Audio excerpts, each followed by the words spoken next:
terlalu lama ya, mungkin agak dicepetin juga karena juga ada undangan ini, undangan teman. Oke, seperti mata kuliah Sistem Informasi Akuntansi, seperti SIA, kita nanti dibagi 12 kelompok. Silabus atau RPS-nya silahkan di-download di Kulon. Nanti juga sama seperti SIA, setiap orang di antara 12 kelompok itu nantinya akan membuat soal dan jawaban, nanti dikumpulkan di sebelum UTS dan sebelum UAS, nanti kita masukkan ke dalam soal UTS dan UAS. Terus, oke, ini yang pertemuan pertama adalah dasar-dasar perpajakan Indonesia, gambaran umum lah ya. Untuk buku sendiri silakan ada siti resmi ya, siti resmi atau mungkin sekarang banyak buku PDF juga yang ada di internet, dicari yang peraturannya agak baru. Jadi karena tarifnya untuk pajak ini kan tarif sering berubah, jadi sering update juga untuk peraturan-peraturan yang terbaru gitu ya.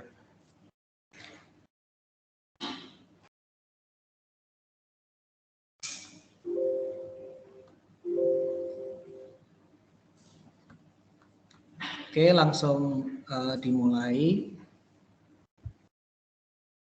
Yang nggak bisa absen bisa di chat ya, kolom chat ya. Ini adalah pengantar perpajakan. Saya ambil dari PPT-nya Ibu Siti Resmi, dosen UGM ya. Definisi pajak. Pajak itu iuran rakyat yang wajib dapat dipaksakan, tapi nggak ada timbal baliknya. Tidak ada timbal balik yang dapat ditunjukkan dan timbal balik tidak terlihat gitu ya. Sekarang bedanya sama retribusi daerah. Pajak, retribusi, bedanya pajak dan retribusi ada yang tahu? Saya Pak. Kenceng ya. Siapa ini? Alfiah Pak. Alfiah, silakan. Oh iya, kalau menurut saya retribusi itu timbal baliknya itu bisa secara langsung gitu, kayak misalnya uang parkir. Nah kalau misalnya kita kehilangan motor kan, mesti waktu parkir kehilangan motor kan nanti si tukang parkirnya itu mengganti motornya gitu, jadinya tuh dampaknya tuh langsung ke kitanya. Kalau pajak itu ya seperti yang diomongin sama Pak Wildan tadi, emang nggak kelihatan penggunaannya itu untuk apa gitu. Ya, terima kasih Alfiah. Ya betul sekali, kalau pajak itu nggak ada timbal balik, kalau retribusi itu ada timbal balik langsung. Contoh jasa parkir, retribusi daerah itu timbal baliknya adalah pelayanan parkir gitu ya. Terus ada juga retribusi daerah itu air bawah tanah ya mungkin ya. Air bawah tanah itu kalau perusahaan-perusahaan besar seperti hotel, pabrik-pabrik itu biasanya ada tarifnya, ada meterannya ketika dia mengambil air bawah tanah gitu ya. Karena dengan adanya pengambilan air bawah tanah sendiri itu ada efek lingkungannya ya. Jadi kayak di Kota Semarang itu setiap tahun ada penurunan tanah sampai 10 cm karena air bawah tanah disedot ke atas terus. Jadi lama-lama ada sinkhole, tahu ya. Jadi ada lubang di tengah kota itu tahu-tahu muncul gitu, pernah lihat nggak di? Nah itu karena mungkin salah satunya adalah penyedotan air bawah tanah yang terlalu banyak sehingga ada lubang gitu ya, lubang di bawah tanah, ya akhirnya runtuh gitu. Kalau di Semarang dan di Pekalongan Utara ya, Semarang Utara dan Pekalongan Utara itu akibatnya adalah rob, air rob tahu ya? Nggak hujan tapi banjir. Itu air rob gitu ya. Unsur-unsur pajak ini adalah iuran, dibedakan dari hukuman dan atau denda.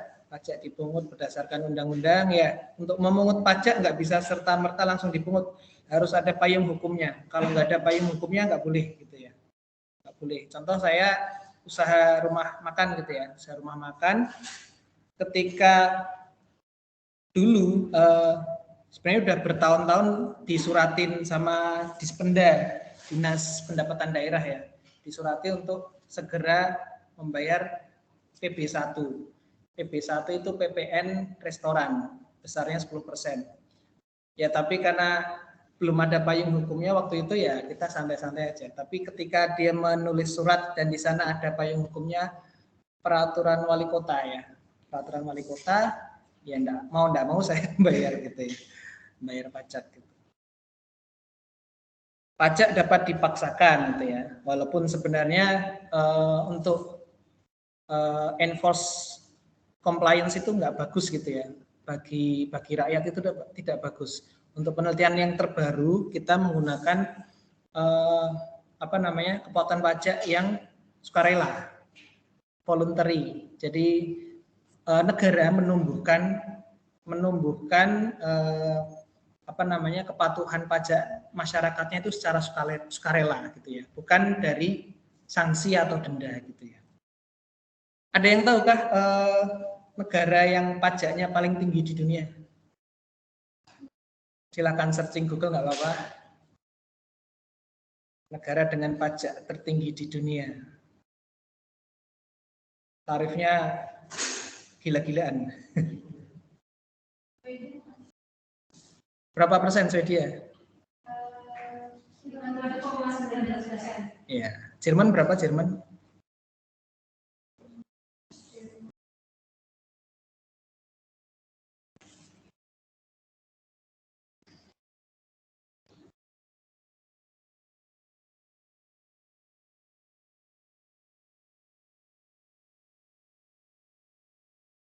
%. 45%. Dulu sampai 50% ya. Ya, berarti paling tinggi sekarang? Ya, Swedia. Coba dibayangkan ketika Anda mendapatkan gaji Anda 10 juta, tapi 50% untuk bayar PPh pasal 21. Berat ya. Tapi di Jerman, di negara-negara dengan pajak yang tinggi itu sebenarnya dijamin ya, dijamin. Artinya kalau di Jerman pendidikan itu gratis gitu ya. Pendidikan gratis, kesehatan juga ada jaminan gitu ya. Jadi bentar ya, saya buka absen tadi ketutup.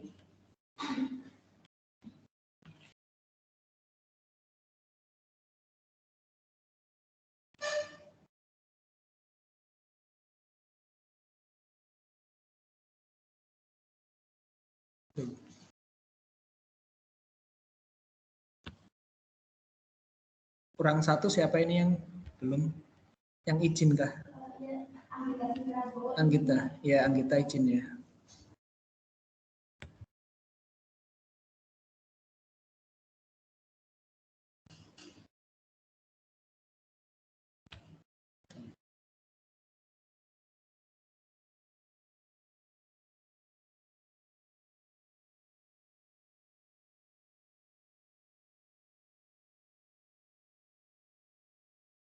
Oke, sebaliknya negara yang nggak ada pajak gimana?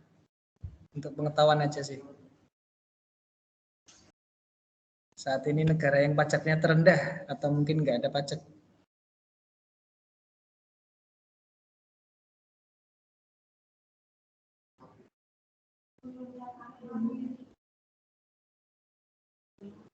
Ya. Kalau dulu ada Saudi Arabia, oh ini ada yang tunjuk jari ya. Farah, oke Farah silakan. Nggak jadi. Oke, kalau dulu sebelum Pangeran Salman, sebenarnya Pangeran Salman ini belum megang ya, tapi sejak dia megang tapi di belakang gitu ya. megang kekuasaan tapi di belakang. Sekarang pajak mulai ada tarifnya di Arab. Terus di Brunei juga nggak ada pajak. Jadi kalau kalian mau kerja di Brunei itu gajinya gede. Apalagi udah ahli gitu ya, udah akuntansi, udah punya apa namanya CA gitu ya, kayak Pak Imam itu certified accountant itu gajinya gede. Di sana tenaga administrasi universitas itu kira-kira $30.000 Brunei. Kalau dihitung-hitung ya 30.000 itu per tahun ya. Per tahun dikali 12.000 berapa? Ya 200-300 juta lah ya. Tenaga administrasi per tahun. Nggak ada pajak dan untuk anak, istri, kesehatan ditanggung, pendidikan ditanggung. Enak ya. Itu dari hasil migas, minyak dan gas bumi. Yang kelima, tanda jasa timbal balik atau kontraprestasi langsung. Tanpa ya, tidak ada. Yang keenam, pajak digunakan untuk membiayai rumah tangga negara. Ya pasti yang pertama untuk gaji ASN. Fungsi pajak ada dua, penerimaan dan pengatur. Penerimaan budgeter, mengatur reguler atau regulasi gitu ya. Ya melalui gaji ASN tadi negara bisa mengatur gitu ya, bisa mengatur rakyatnya. Karena yang duduk di pemerintahan adalah PNS dan pejabat. Pajak sendiri ada pajak langsung, ada pajak tidak langsung. Ada yang berani ngasih contoh pajak langsung tidak langsung?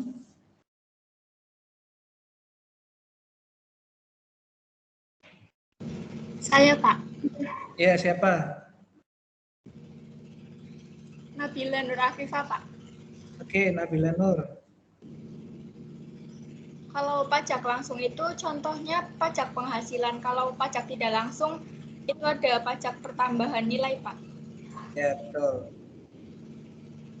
Nabila. Nabila ada dua ya? Iya. Ya betul ya, pajak langsung itu langsung dikenakan ya. Jadi ketika kita dapat gaji itu udah dipotong PPh pasal 21. Dividen itu juga dikenai pajak ya, dividen. Tapi ada juga dividen yang tidak dikenai pajak. Itu nanti ada perbedaan tarifnya, ada cara membedakannya, yaitu berapa persen saham yang dimiliki. Jadi kalau di sini tuh sahamnya di atas 25%, perusahaan punya saham di perusahaan yang lain. Artinya dia punya anak perusahaan. Sahamnya di atas 25%, malah nggak kena dividen. Tapi kalau di bawah 25%, malah kena dividen. Pajak dividen, maaf. Pajak dividen. Pajak juga ada pajak pusat dan pajak daerah. Pajak pusat tadi PPh 21 gitu ya. Pajak daerah macam-macam, ada pajak provinsi, ada pajak kabupaten atau kota. Kalau provinsi tadi pajak kendaraan bermotor atau PKB, daerah itu ada pajak tambahan nilai atau PB1 ya, tambahan nilai untuk restoran, hotel dan lain sebagainya. Ada retribusi parkir, ada retribusi reklame dan lain sebagainya. Menurut sifat ada pajak perseorangan dan kebendaan. Kalau perseorangan tadi udah jelas PPh dan lain sebagainya. Kalau kebendaan tadi PPN, karena yang dikenakan pajak adalah PPN. Ada PPN masukan, ada PPN keluaran. Ada yang mau menjelaskan PPN masukan itu apa? PPN keluaran itu apa?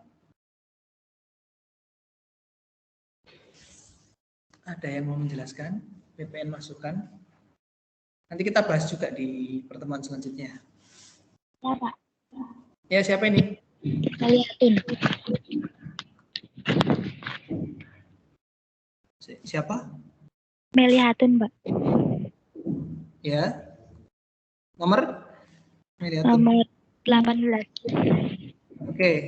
PPN masukan dan keluaran apa?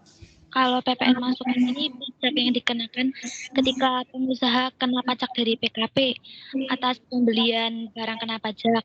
Tapi kalau PPN pengeluaran ini pajak yang dikenakan saat PKP melakukan penjualan terhadap BKP atau JKP, Pak. Ya, betul. Jadi jika sebuah perusahaan membeli barang dagangan, membeli persediaan gitu ya. Biasanya contoh Indomaret beli persediaan 100 juta. Maka dikenakan PPN 10 juta gitu ya. Sebentar. Tarifnya berapa, coba dicari tarif yang terbaru untuk PPN masukan berapa? Tarif PPN masukan.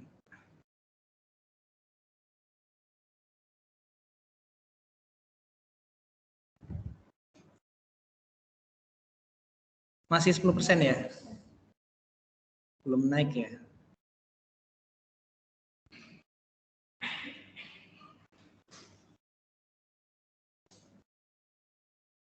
Yang 2022 ada enggak? Sepertinya 2022 udah berubah ya? 11% ya? Iya. Jadi PPN masukan 11%, misalnya 100 juta dia beli barang, maka harus bayar pajaknya 11 juta. Tapi ada juga PPN keluaran. Ketika dia menjual barang, misalnya 100 juta tadi ya, dia jual 100 juta, maka pajaknya yang harus ditanggung oleh konsumen 11%. Jadi rumusnya gini biar gampang.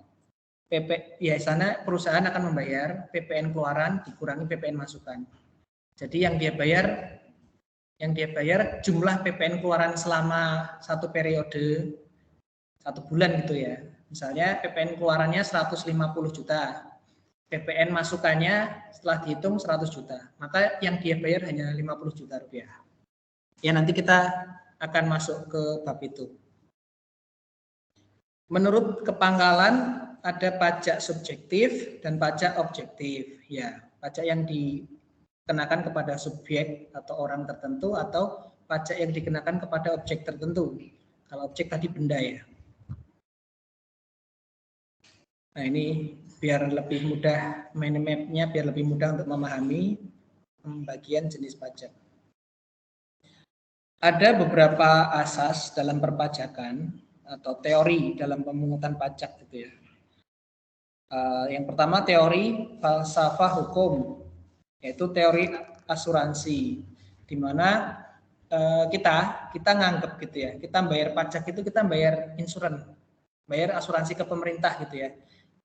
Nah, siapa nanti yang dapat asuransi, yaitu orang yang membutuhkan gitu ya. Jadi kita bayar sewaktu-waktu kita kita menanggung bersama gitu ya. Kita menanggung bersama untuk suatu hal yang lebih besar gitu. Kalau asuransi kan gitu ya. Kita ikut asuransi kecelakaan, kita bayar, kita nggak kecelakaan maka kita nggak dapat benefit. Tapi ketika kita kecelakaan kita dapat benefit. Teori asuransi ya seperti itu. Ya bisa dibaca sendiri ya.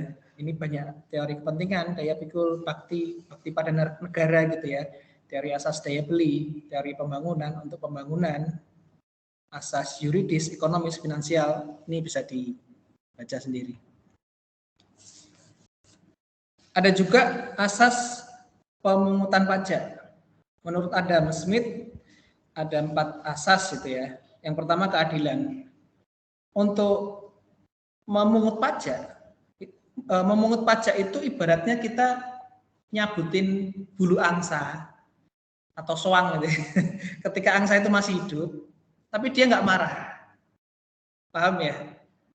Nyabut bulu angsa itu ada seninya. Makanya kalau dipaksa dicabut gini ya mati juga lama-lama. Tapi kalau nyabutnya satu-satu dan enggak cabut dalam waktu yang bersamaan, maka ya angsa itu akan tetap hidup dan enggak matok kita gitu ya. Memungut pajak itu ya ada seninya gitu ya. Dan dalam pemungutan pajak harus adil gitu ya, harus adil. Makanya ada tarif pajak proporsional. Ada tarif pajak yang sama semuanya gitu ya, yang sama semuanya. Terus ada yang naik. Kalau PPh 21 itu kan proporsional. Jadi ya nanti kita bahas, adalah panjang sekali. Intinya kan kita bayar pajak itu kalau penghasilan kita di bawah PTKP dengan tarif yang penghasilan per bulannya di atas 15 juta dengan yang penghasilannya di atas 25 juta itu tarifnya lain semua. Ada 5, 15%, 25%, 35% dan seterusnya gitu ya. Ada asas kepastian. Ya, harus ada kepastian hukum. Kalau membayar pajak dan tidak bayar pajak sama-sama nggak dihukum ya orang cenderung malas buat bayar pajak. Jadi ada asas kepastian, ada asas kenyamanan.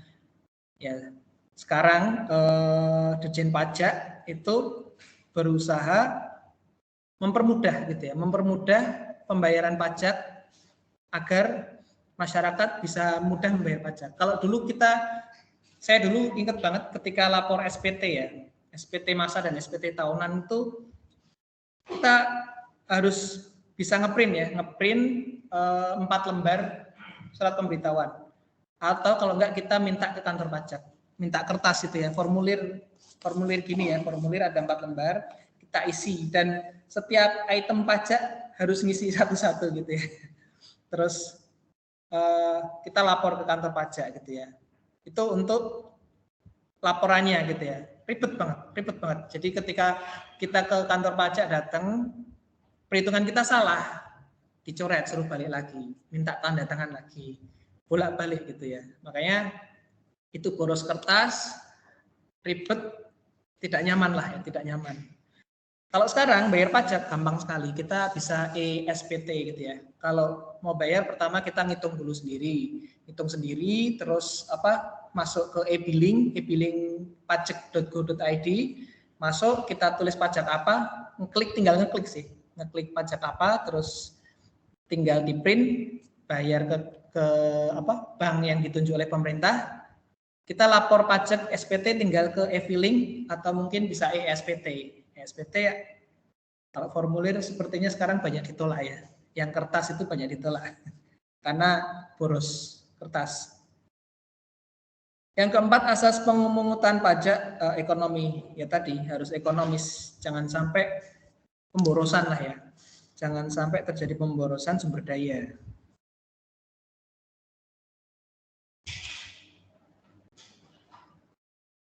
Ya ini enggak begitu penting. Ada juga asas pengenaan pajak. Pajak dikenakan berdasarkan tempat tinggal. Itu asas tempat tinggal atau domisili. Ada juga asas kebangsaan. Contoh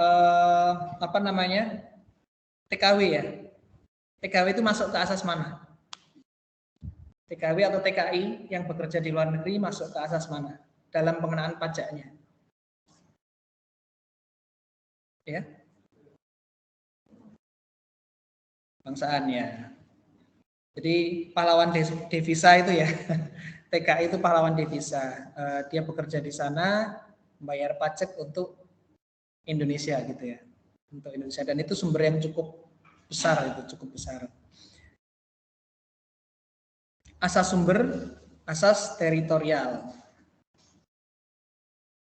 Ditarik berdasarkan sumber di mana dia berada. Ini di SMA dapat nggak sih pajak ini? Enggak ya? Oke. PPh aja. Oh iya. Cara dan sistem pemungutan pajak, ada stelsel nyata atau real didasarkan pada objek yang nyata. Ya tadi kalau ada objeknya dipotong PPN 10%. 11%.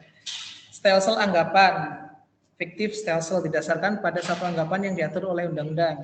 Ada yang mau menjelaskan stelsel anggapan?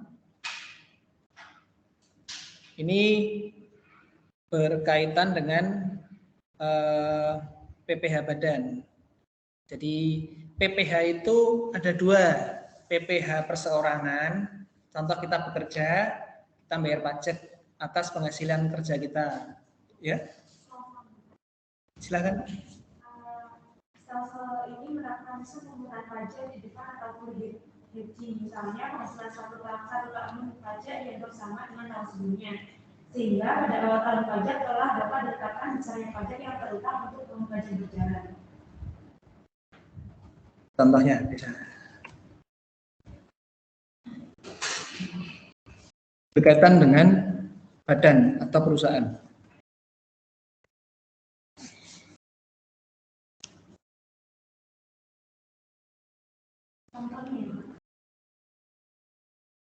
Contohnya dalam kaitan pada penghasilan.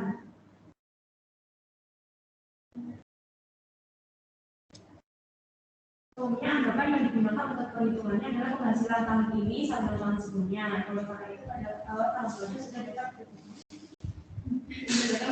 mulai tahun ini. Contoh penerapannya adalah PPh pasal 25 atau yang kita kenal istilah angsuran pajak tahun berjalan. Ya, jadi lebih jelasnya gini. Ketika contoh PT apa ya? PT Adaro gitu ya. PT Adaro bayar pajak gitu ya. PPh pasal 25. Kalau PPh badan itu pasal 25. Kalau PPh pribadi perseorangan pasal 21. Diingat-ingat. Contoh PT Adaro perusahaan tambang milik luar ya. Yang beroperasi di bukan konsultan, apa namanya? Operator tambang, maaf, operator tambang. Iya, operator tambang. Milik Indonesia sih. Ya, itu beroperasi sebelum, ini kan tahun 2022. Nah, di tahun 2021, 20, 19 itu sudah ada pajak yang dibayar gitu ya. Maka PPh di tahun 2021 itu dijadikan patokan untuk bayar PPh di tahun 2022. Misal PPh di 2021 120 miliar. Lalu di tahun 2022 120 miliar itu dibagi 12 bulan. Maka PT Adaro membayar PPh badan setiap bulannya mencicil 10 miliar. Jelas ya?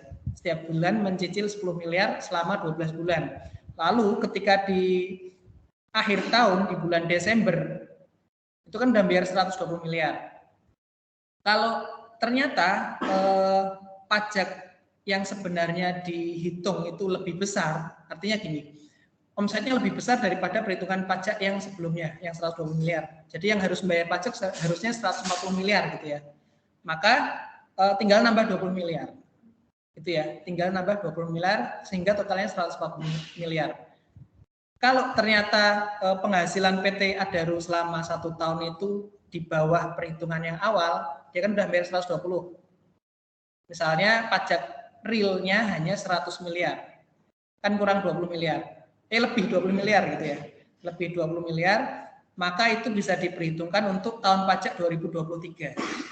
Bisa juga PT Adaro minta kembalian gitu ya. 20 miliar itu saya minta kembali, itu bisa. Tapi itu agak repot dan malah kadang berujung sama diaudit gitu ya. Jadi mending untuk menggantikan tahun berikutnya aja gitu ya. Jelas ya?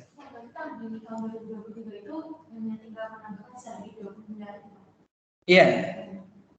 Jadi apa namanya? Kelebihan itu nggak hilang. Nggak hilang. Ada stelsel campuran. Ini adalah kombinasi. Oh ya, maaf. Antara anggapan dan stelsel campuran hampir sama ya. Yang campuran yang seperti itu tadi. Ya. Tapi tetap kalau ada kelebihan pajak itu tetap negara bisa mengembalikan gitu ya. Tetap. Tapi ketika negara mau mengembalikan itu relatif lebih susah karena uang udah masuk di negara, prosedur untuk mengeluarkan uang ke negara itu susah ya. Susah karena teman saya dulu pernah pegang pajak di sebuah perusahaan, kemudian kebetulan dia megang manajer pajak di situ ya. Perusahaan ngotot minta minta minta pengembalian pajak yang telah dibayar itu ya, kelebihan itu. Akhirnya diaudit gitu ya.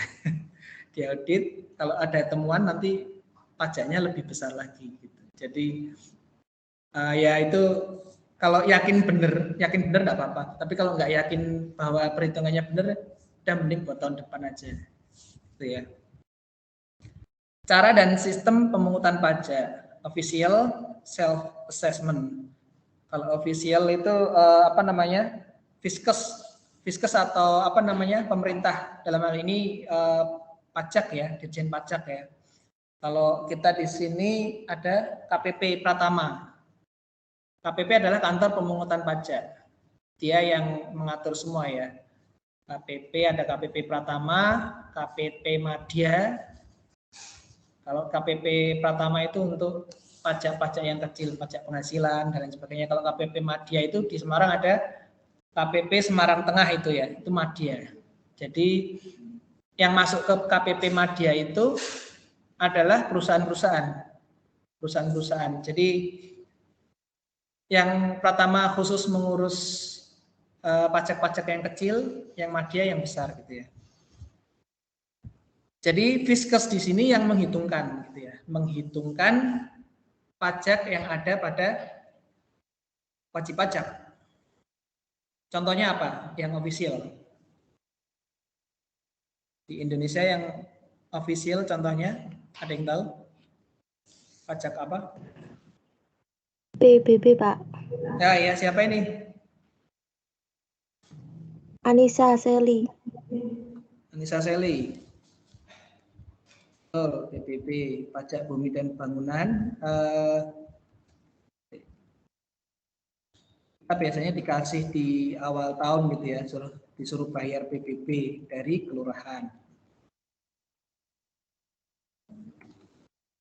Ada juga self assessment system. Jadi kita ngitung sendiri, lapor sendiri, bayar sendiri. Nah, ini sistem untuk di Indonesia untuk PPh pasal 21 PPN menganut sistem self assessment system. Jadi kita bayar pajak itu kesadaran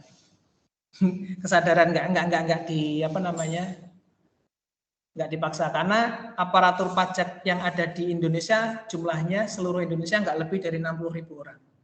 Sementara wajib pajak yang ada di Indonesia itu lebih dari 80 juta orang. Walaupun yang memiliki NPWP hanya sekitar 15.000 orang. Dan yang bayar pajak 15 juta orang ya. Dan yang bayar pajak tidak lebih dari itu. Itu ya. Jadi akhirnya karena keterbatasan personil ya, kita menggunakan self assessment system. Jadi wajib pajak dengan kesadarannya sendiri menghitung, membayar dan melaporkan pajaknya. Tapi tetap saja KPP itu ya, Dirjen Pajak tetap mengejar wajib pajak yang sebenarnya harus membayar pajak, tapi dia memperhitungkan besarnya pajak gitu ya. Artinya begini, kalau yang wajib pajak itu pajaknya di bawah sekian ratus juta, mungkin nggak dikejar. Tapi kalau udah material gitu ya, dianggap oleh mereka material, maka dikejar gitu. Maka dikejar. Ya kalau misal ada seseorang gajinya UMR, nanti pajaknya setelah dihitung-hitung paling 50.000. Ya nggak mungkin mereka akan ngejar yang 50.000. Mereka akan ngejar yang pajaknya banyak gitu. Ada withholding system. Ini memberikan wewenang kepada pihak ketiga untuk memotong dan memungut besarnya pajak. Ada yang tahu withholding ini contohnya apa?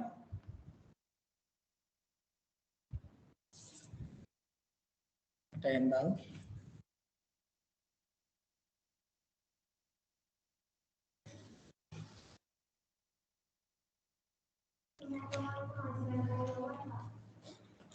Siapa ini? Mana ya?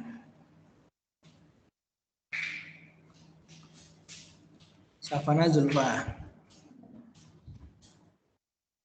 Ya, perusahaan memiliki kewajiban untuk memotong PPh pasal 21 karyawannya.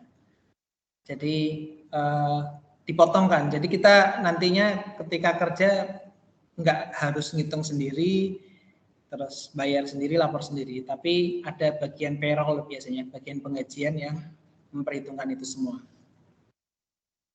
Kalau saya di Undip itu ya kita dihitungkan terus kalau yang rutin kita dibayarkan, kecuali kita ada tunjangan-tunjangan lain atau ada apa namanya fee sebagai pembicara dan penghasilan di luar dari pajak penghasilan yang umum, itu biasanya kena pajak yang lain dengan tarif yang lain. Maka kalau ada kekurangan kita bayar sendiri gitu ya. Bukan berarti pajaknya ditanggung oleh perusahaan, tetapi dipotongkan dari gaji kita.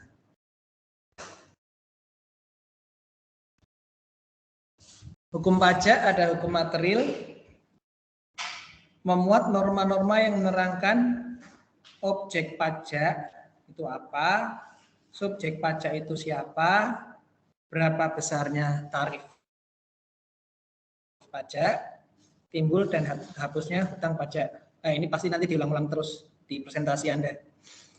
Hukum pajak formal memuat tata cara penetapan hutang pajak, hak fiskus, hak dan kewajiban wajib pajak. Ini diulang-ulang terus nih. Nah, ini tarif pajak. Ada tarif pajak marginal. Tarif pajak penghasilan pada penghasilan yang tidak lebih dari 25 juta adalah 5%. Ini sebagai dasar pengenaan pajak. Tarif efektif. Contohnya adalah jika pajak yang harus dibayar 3.250.000 dari penghasilan 30 juta, maka tarif efektifnya adalah 10,83%. Nah, ini tadi tarif pajak progresif itu dibagi lagi. Tarif pajak progresif kenaikan persentasenya semakin besar. Jadi semakin tinggi jumlah penghasilan, maka tarifnya akan semakin besar. Artinya presentasinya akan semakin besar.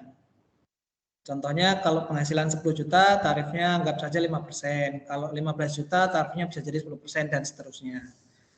Tarif pajak progresif tetap, kenaikan presentasinya tetap. Progresif degresif menurun. Presentasinya ya, presentasi tarif pajak dikali dengan dasar pengenaan pajak. Itu kalau degresif semakin menurun. Tarif pajak degresif, ya tadi presentasi tarif yang bertambah kecil apabila dasar pengenaan pajak bertambah kecil. Tarif pajak proporsional, presentase tarif yang tetap terhadap jumlah berapapun yang menjadi dasar pengenaan pajak. Ya ini bisa jadi, contohnya adalah biaya materai itu ya 10.000. Jadi kalau kita jual beli, berapapun jual beli itu ya di kwitansi tempel materai 10.000. Bisa juga PPN tadi ya, PPN 11% tadi, sebesar apapun dasar pengenaan pajaknya, maka ya dikalikan tarif 11%.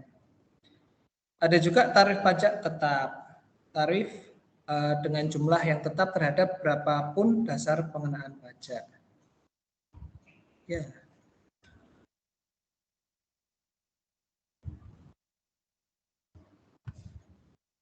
Hutang pajak, ada paham formal. Hutang pajak timbul karena perbuatan fiskus, yaitu ditetapkannya surat ketetapan pajak. Ya, PBB itu kan termasuk surat ketetapan pajak dari pemerintah gitu ya. Jadi kita tinggal bayar. Paham material, hutang pajak timbul karena terpenuhinya ketentuan yang diisyaratkan undang-undang.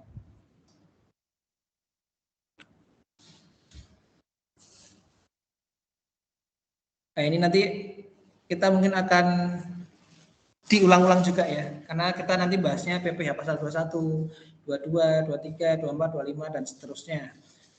Ada yang namanya hapusnya hutang pajak. Jadi sebuah perusahaan atau perseorangan itu pajaknya bisa dihapuskan ketika ada kondisi-kondisi tertentu. Itu nanti setiap PPh akan berbeda ya, akan berbeda situasinya. Pembayaran hutang pajak bisa terhapus dengan dibayar. Terus ada kompensasi. Kompensasi itu tadi ya, kompensasi itu tadi apa namanya? Yang apa namanya? Kompensasi sebentar, saya kok lupa. Kompensasi kelebihan pembayaran pajak.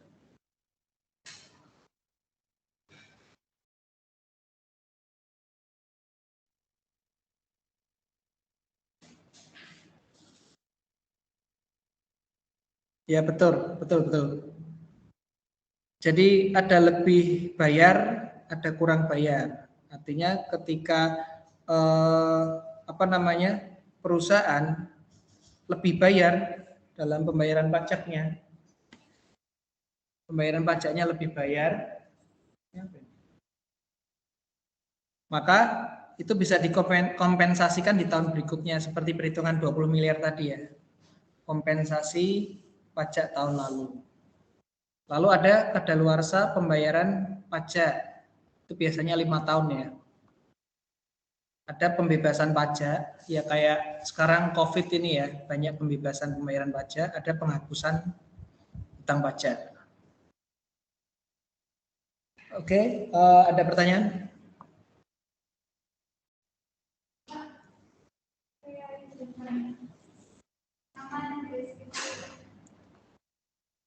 Nomor? 25. Anda.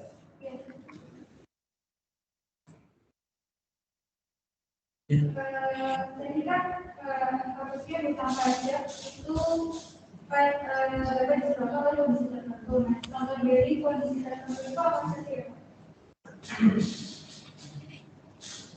Hapusnya hutang pajak karena kondisi tertentu. Oke, ada yang mau bantu saya? Penghapusan hutang pajak.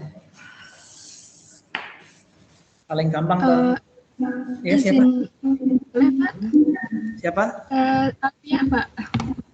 Kau mau tanya? Aku Nomor berapa? Mas, nomor 3. Mau bantu jawabin pertanyaannya nanti. Ya, nomor 3. Nomor 3. 503 maksudnya. Oh, kirain 3 berapa gitu. Alfia? Iya.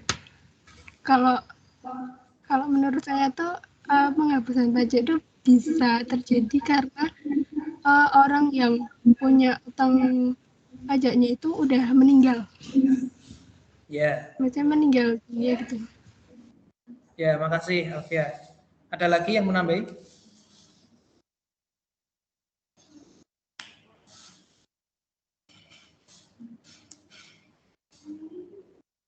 Ada lagi yang mau menambahi? Hutang pajak bisa dihapus karena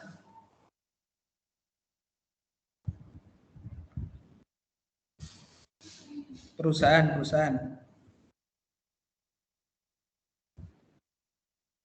Kalau perusahaan tutup, bangkrut, pajaknya masih ditagih nggak? Ayo, kok bisa masih? Ayo, perusahaan bangkrut ya, asetnya udah disita semua. Dan sudah di pengadilan sudah diputuskan bahwa perusahaan tersebut bangkrut. Apakah masih memiliki hutang pajak? Tidak, Pak. Siapa ini? Nabila, Pak. Nabila yang mana? Ada 2. Nabila Nur Afifah. Oke. Gimana penjelasannya?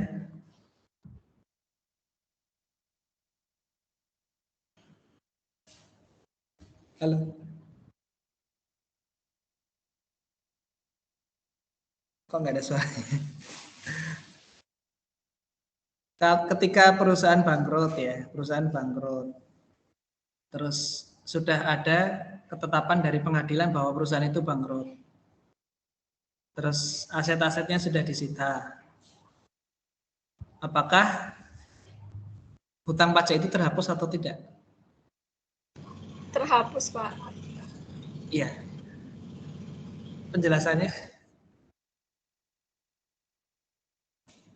Oke, yang tidak tadi, yang tidak terhapus, mungkin ada penjelasan atau alasan atau peraturan?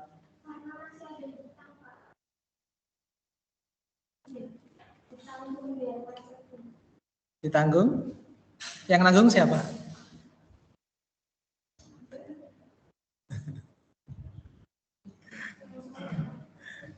Oke, ini saya jadikan tugas ya. Ini menarik sekali ya. Silakan dicari ini buat PR ya. Dicari peraturan, harus ada peraturannya ya. Harus ada dasar hukumnya atau payung hukum ya di situ bahwa ketika perusahaan tersebut bangkrut, sudah diputuskan pengadilan bangkrut, sudah pilot lah ya, pilot sudah ditetapkan, asetnya sudah disita. Biasanya yang nyita kan selain pajak ya, selain pajak yang nyita adalah kreditur bank-bank itu ya, udah nggak punya aset istilahnya, nggak punya aset. Apakah masih akan dihapus pajaknya, hutang pajak atau tidak gitu? Pak, izin menjawab Pak. Ya, silakan. Penghapusan utang pajak dilakukan karena kondisi dari wajib pajak yang bersangkutan. Misalnya wajib pajak dinyatakan bangkrut oleh pihak-pihak yang berwenang. Utang pajak pada prinsipnya dapat dihapuskan karena tidak dapat atau tidak mungkin ditagih lagi dengan beberapa alasan seperti yang diatur dalam Peraturan Menteri Keuangan Republik Indonesia Nomor 73/PMK 03/2012, yaitu A. Wajib pajak orang pribadi meninggal dunia dengan tidak meninggalkan warisan dan tidak mempunyai ahli waris atau ahli waris tidak dapat ditemukan, atau B. Wajib pajak tidak mempunyai harta kekayaan. Karena asetnya sudah disita oleh pihak yang berwenang, maka wajib pajak dinyatakan tidak memiliki harta kekayaan, Pak. Iya, ya. Oke. Udah terjawab nggak jadi PR? PR. Tak kasih 2 wes ya.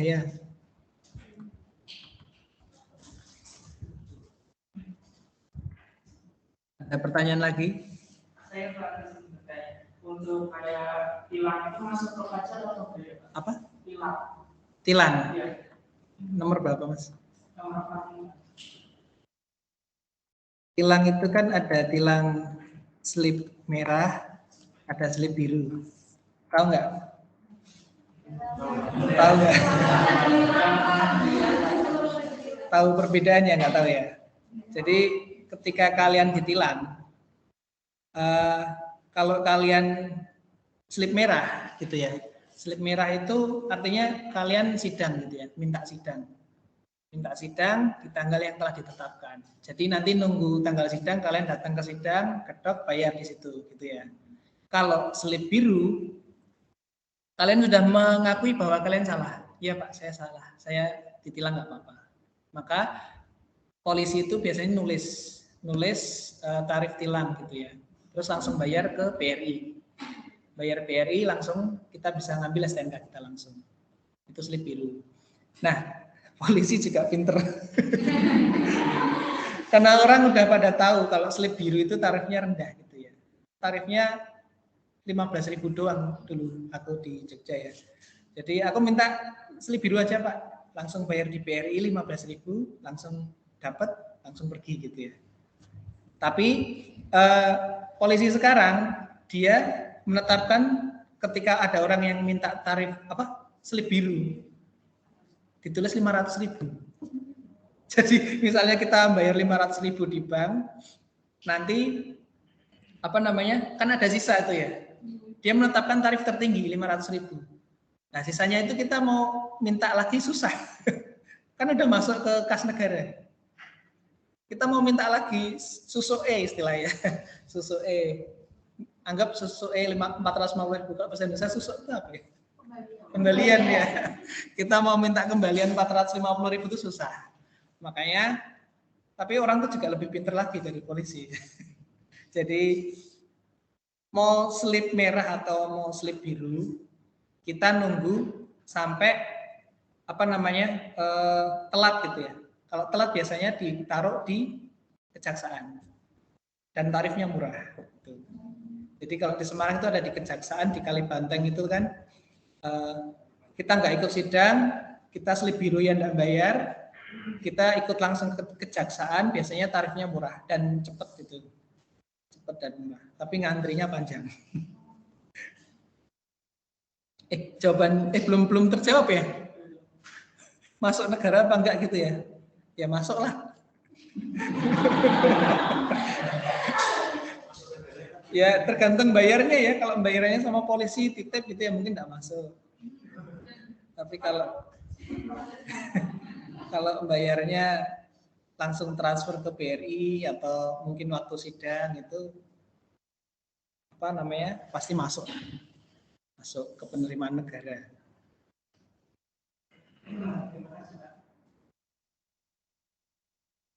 Ada lagi?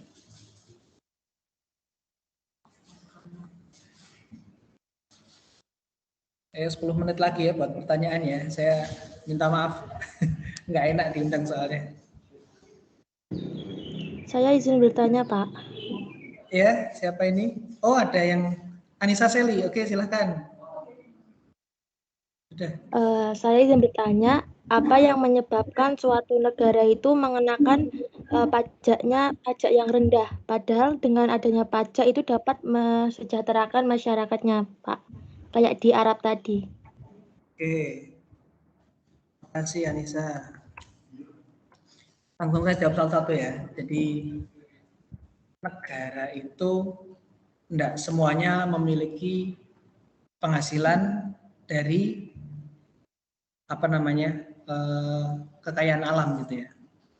Kalau di Arab Saudi tadi kan dia punya minyak bumi. Brunei Darussalam punya gas alam. Gas alamnya gede gitu ya. Makanya nggak usah narik pajak pun dia udah negara yang kaya gitu ya. Sudah kaya raya gitu ya. Jadi nggak perlu narik pajak udah bisa. Lah untuk sekarang mungkin cadangan minyak bumi di negara Arab itu sudah menipis. Akhirnya dia mencari sumber pendapatan lain selain dari minyak dan gas bumi. Indonesia juga gitu sebenarnya. Indonesia dulu penerimaan selain sektor pajak itu sampai di atas 20%, yaitu dari minyak dan gas bumi. Lama-lama mungkin minyak dan gas buminya berkurang, maka mau nggak mau harus mencari sumber lain selain dari kekayaan alam gitu ya. Akhirnya tarif pajaknya mulai meningkat gitu ya. Ya negara-negara besar, negara-negara maju, terutama yang negara sosialis itu ya, itu pajaknya tinggi karena memang Korea ya, contoh Korea, contoh Jerman, itu kan dia nggak punya kekayaan alam ya mungkin ya. Musimnya juga ada 4 musim, sehingga untuk pertanian mungkin nggak begitu apa ya, tidak seperti di Indonesia ya, nanam relatif lebih mudah dibandingkan di sana, karena di sana musim panas itu nggak lama ya, 4 bulan aja ya, 4 bulan gitu. Untuk nanam itu lebih susah, makanya pajaknya tinggi gitu ya. Ada lagi yang lain? Dia, Ayu? Izin bertanya, Pak. Ya. Kalau misal motor bodong nggak ada suratnya gitu, berarti nggak dikenakan pajak, Pak? Atau gimana, Pak?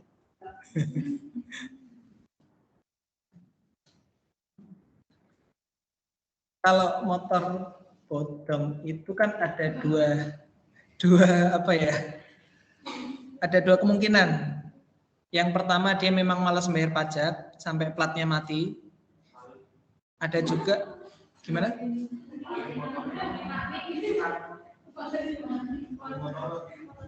Maksudnya pajaknya mati. Paham enggak? Jadi misalnya plat nomornya perpanjang tahun 2020, perpanjang lagi tahun 2025. Ketika tahun 2025 itu dia nggak memperpanjang lagi, tidak perpanjang STNK, maka bisa diblokir. Paham nggak? Bisa diblokir. Biasanya 2 tahun ke atas nggak bayar pajak itu STNK bisa diblokir. Itu ya. Jadi perpanjang lagi akan susah. Kalaupun bisa mungkin biayanya nambah gitu ya.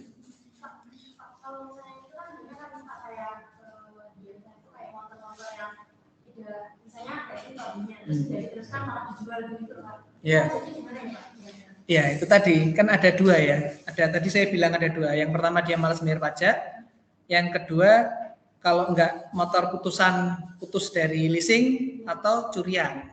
Nah, resikonya ketika kita memiliki motor bodong itu bisa jadi penadah. Dianggap sebagai penadah barang curian gitu. Jadi sebenarnya kalau polisi itu tidak berhak untuk menilang orang yang pajaknya telat gitu ya. Karena itu urusannya sama pajak daerah gitu ya. Ya, tetapi kita nggak bisa apa. Tapi artinya ketika itu motor bodong, nggak ada surat-suratnya, ya artinya dia nggak membayar pajak. Bisa beresiko. Ada resikonya gitu ya. Tetap ada resiko. Nggak mungkin. Makanya ketika Anda menanyakan ke orang-orang yang motornya STNK-nya bodong itu pasti dia kalau lewat ada cegatan gitu ya, teratap gitu. Pasti. Bahkan nggak sampai di situ aja, ada satpam di luar gitu ya, seragamnya kayak polisi. Itu ya. Oke, dari bawah dulu. Ros Cynthia, silahkan. Assalamualaikum Pak, izin bertanya nomor 49 Pak. Nomor 46. 49. 49. Oke. Maaf, kalau pajak daerah itu bagi Indonesia apa manfaatnya Pak? Pajak daerah? Manfaatnya apa Pak? Buat pemerintah? Buat Indonesia? Iya. Oke, terima kasih pertanyaannya Ros. Jadi tadi saya bilang ada pajak pusat, ada pajak daerah. Nah, di setiap daerah itu kan ada pembangunan. Jadi misalnya Pemda Kabupaten Pekalongan, ada bupatinya. Bupati ini untuk membayar kegiatan misalnya perbaikan jalan rusak itu kan diperbaiki. Untuk membayar guru-guru honorer, untuk membayar pegawai-pegawai ASN yang honorer dan lain sebagainya itu kan membutuhkan pemasukan. Ketika dia membutuhkan pemasukan, maka dia akan mencari sumber pemasukan dari pajak.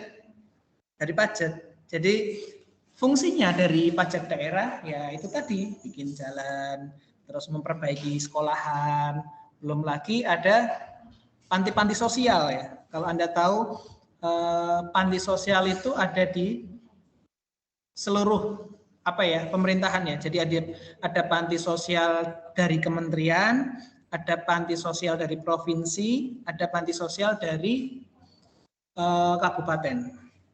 Jadi ketika ada orang gila di jalanan, pernah bayangin nggak? Di jalanan itu orang gila itu yang ngurusin siapa? Pernah bayangin nggak? Itu yang nangkepin dinsos, betul. Ada panti sosial, panti psikotik. Jadi ada kalau di Jawa Tengah ini di beberapa titik, salah satunya di Jepara, Kabupaten Jepara. Jadi mereka di pinggir jalan yang nggak pakai baju kemana-mana, itu kan merusak pemandangan gitu ya. Belum lagi yang namanya orang gila itu kan kalau lagi kumat bisa mukulin orang. Makanya daripada dipasung di rumahnya atau mungkin berkeliaran, ada Satpol PP yang nangkepin lalu dimasukkan ke panti situ gitu ya, ditangkap, dimasukkan ke panti, terus dikasih obat secara rutin. Ada nggak yang sembuh? Jarang. Ada sembuh, sehari 2 hari meninggal.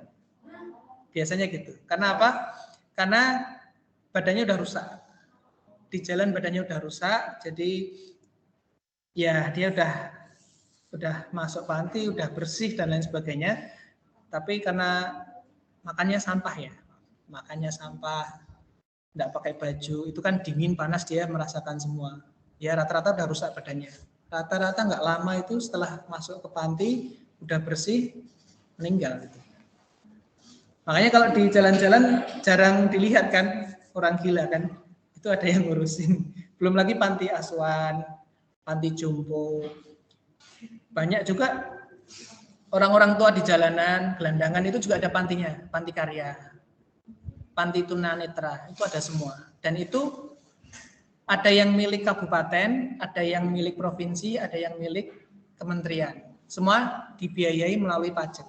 Dari makan sehari 3 kali, itu ada juga dokternya, ada juga perawatnya, itu membutuhkan biaya semua, gitu ya. Gitu ya, Ros? Pak, kalau pariwisata itu termasuk daerah juga? Kalau pariwisata? Kayak apa hiburan kayak kan Ancol gitu Pak, itu kan Iya. Pemerintah dapat kan ada pajaknya itu gitu ya Pak? Oh ya. Oke, makasih. Jadi pengelola pariwisata itu ada yang pemerintah daerah gitu ya.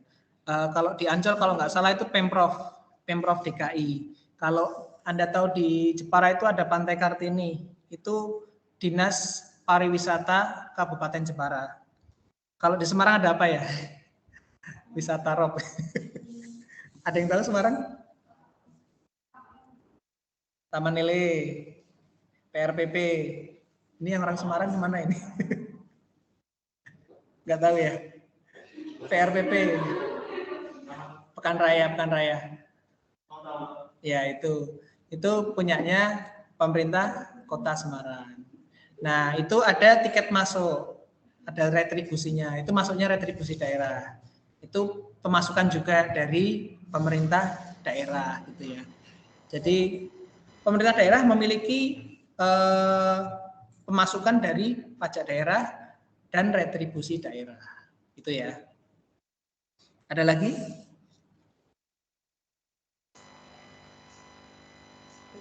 Makasih ya Pak. Iya Pak, makasih. Oke, sama-sama. Ismi Ayu tadi sudah ya? Belum Pak. Ya silakan. Mau tanya Pak, di pajak-pajak pusat yang dikelola oleh Direktorat Jenderal Pajak kan ada PPH, PPN, PPNBM, Bea Materai, PBB, dan BPHTB. Perbedaannya dari pajak bumi dan bangunan sama bea perolehan hak atas tanah dan bangunan itu apa ya Pak? Oh ya. BPHTB dan pajak bumi dan bangunan, betul ya? Betul ya. Iya. Oke. Kalau pajak bumi dan bangunan itu Anda bayarnya setiap tahun.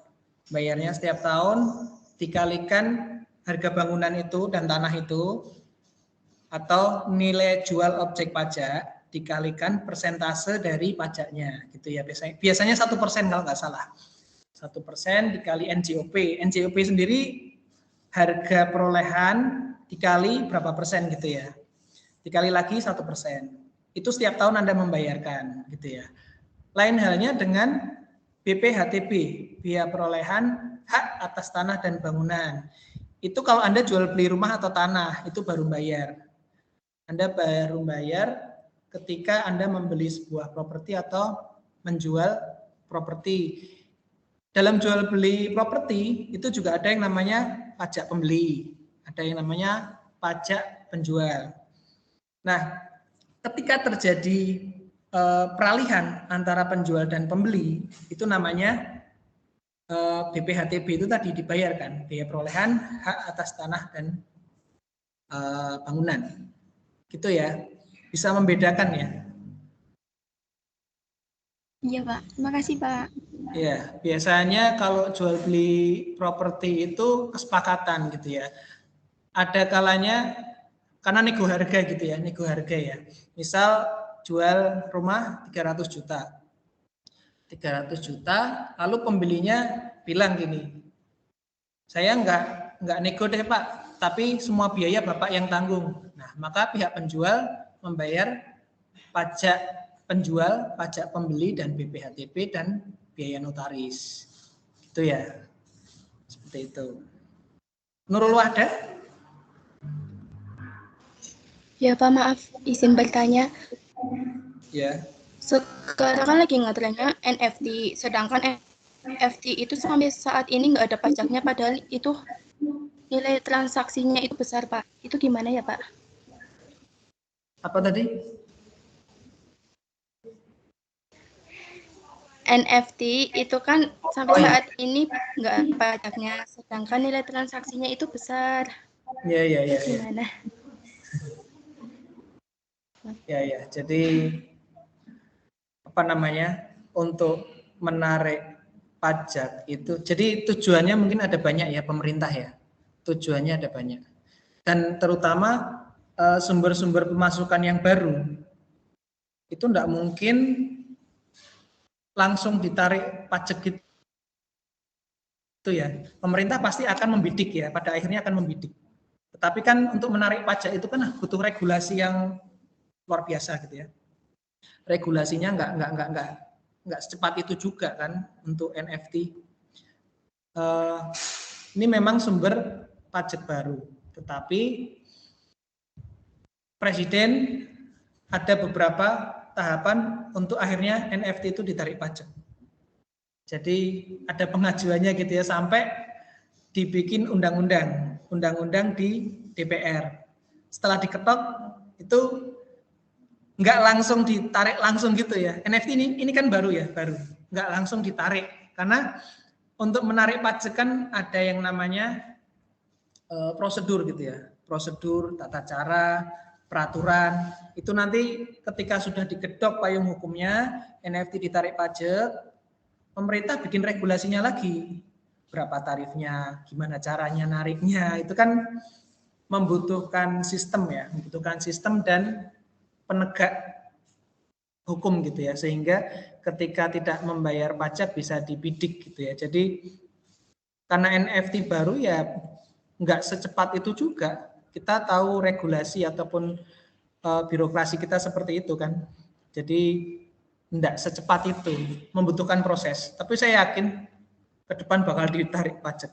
Pastilah Kementerian Keuangan kan saat ini betul-betul mencari dimanapun sumber pajak untuk penerimaan negara gitu ya. Karena Indonesia saat ini belum kolaps itu ya, saya pikir bagus ya. Karena efek dari pandemi atau corona ini sudah banyak sekali negara yang kolaps, sehingga jangankan untuk berutang gitu ya, mata uang negaranya sendiri sudah nggak berlaku gitu ya. Jadi mungkin kalian pernah dengar berita ya, di mana orang melakukan barter, tidak jual beli lagi, barter. Jadi uang sudah nggak berlaku karena adanya inflasi yang terlalu tinggi, sehingga uang udah nggak berlaku lagi. Orang dari desa ke kota tukeran barang kayak zaman dulu.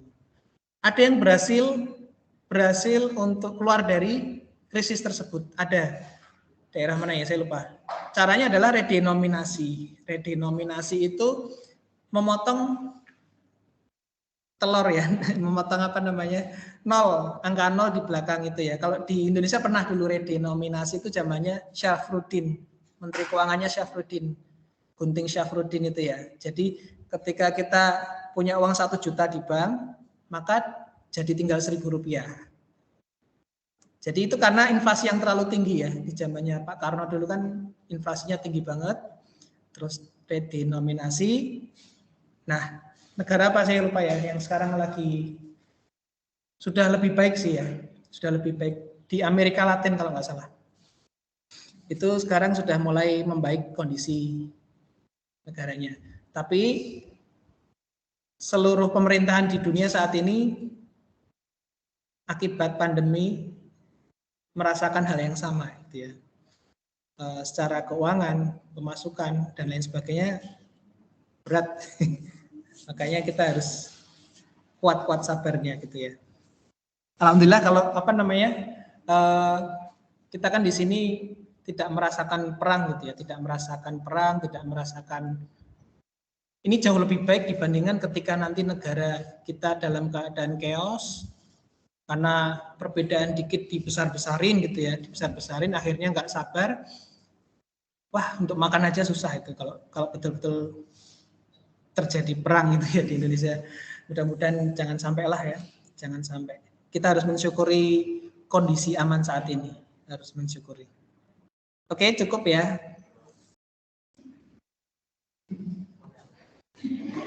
Iya Pak, terima kasih ya Pak. Cukup ya. Maaf saya nggak bisa lama-lama. Mungkin kita sambung lebih panjang pertemuan yang akan datang ya. Pertemuan yang akan datang. Ini sebagai pembuka saja pertemuan kali ini. Terima kasih atas perhatian teman-teman semuanya. Mohon maaf kalau ada kurangnya. Wassalamualaikum warahmatullahi wabarakatuh.